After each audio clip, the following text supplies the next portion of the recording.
Hi, I'm John Lambert at Claremont Makerspace, located next to the Claremont parking garage at 46 Main Street in Claremont. And today, I'd like to introduce you to some of the metal shop components that we have here at Makerspace.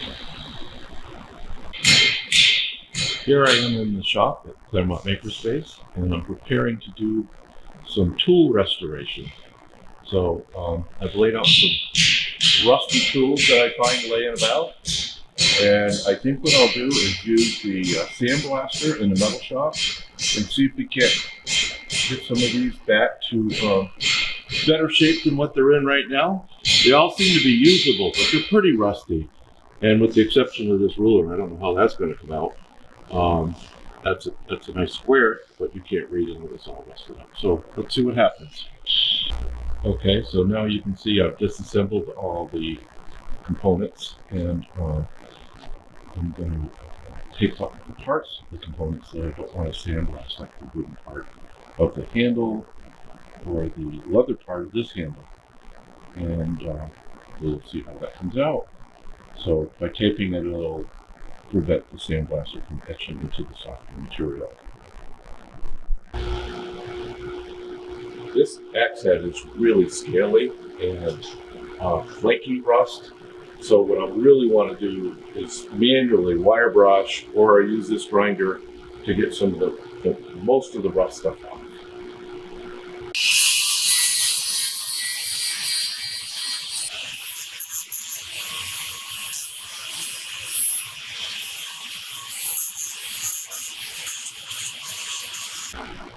Axe heads are typically larger at the top of the handle than it is at the bottom. So I'm drilling in the bottom and then force the tooth to go at the top.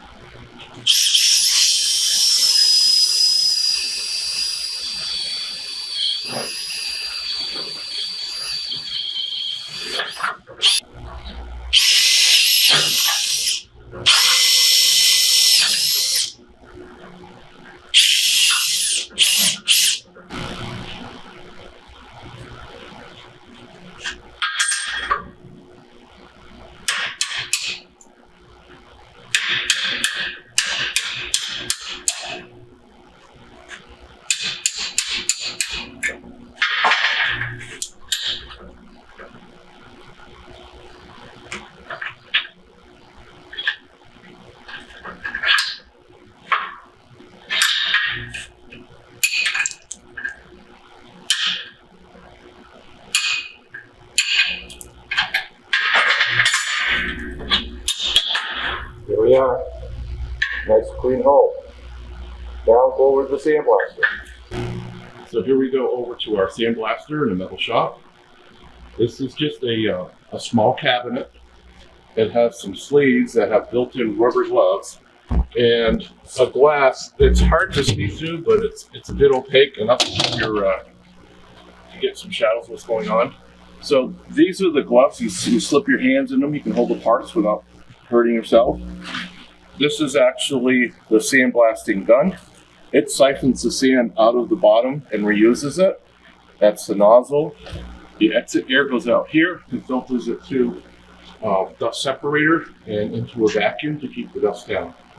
And this hose is attached to our air compressor, which is over here. And you have to have a fairly large air compressor in order to run the sandblaster. Of course, the larger the sandblaster, the more air you need. So there you go. Get that thing going, see how it works.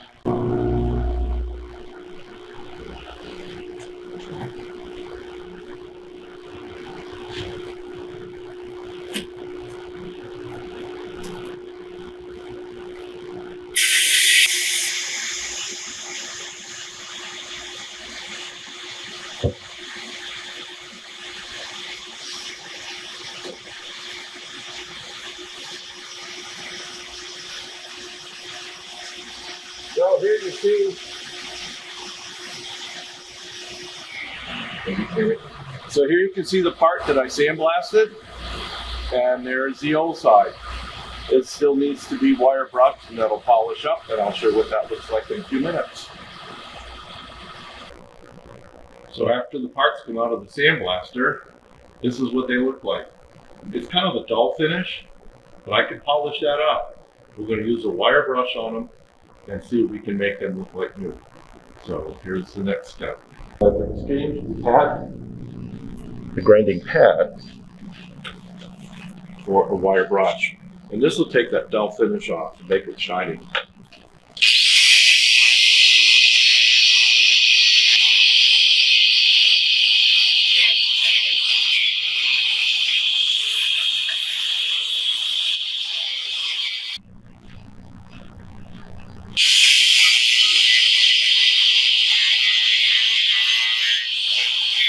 All right, so you can hopefully see what this looks like. It's not perfect. Remember how rusty it was? The rust is pretty much gone. We're down to some bare metal. It'll take primer now and we can preserve it. This was a tool to loosen a nut, and I'm not sure what that was for. I'll have to check that out. We can read a stamping. It says Bell, B-E-L-L, System. And there's a letter after it. I think it's Systems or System B. So here's that rusted ruler that we had, and you can see the dull looking finish. And once I wire brush it, look how it comes out. Nice and shiny, and you can even see, read the letters on it. I don't know if you can see that in the light, but the letters stand out.